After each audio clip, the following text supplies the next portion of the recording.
मंदिरे ही आपली ऊर्जा केंद्र आहे, तेथून आपणाला शक्ती मिळते असे प्रतिपादन महसूल मंत्री तथा अहमदनगरचे पालकमंत्री राधाकृष्ण विखे यांनी सावेडीतील अय्यप्पा मंदिराला भेट देऊन पूजा केली, त्यावेळी ते बोलत होते।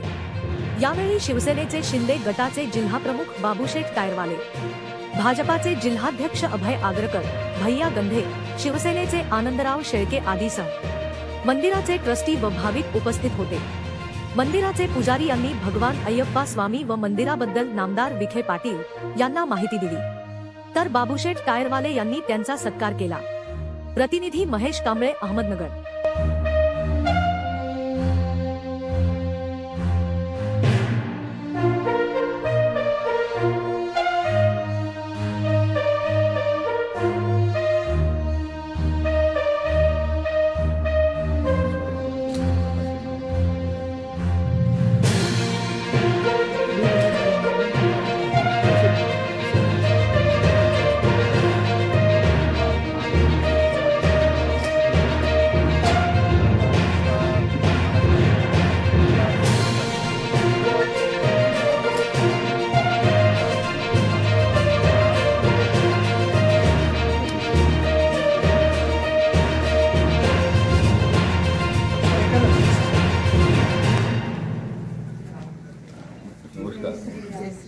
जय श्री राम।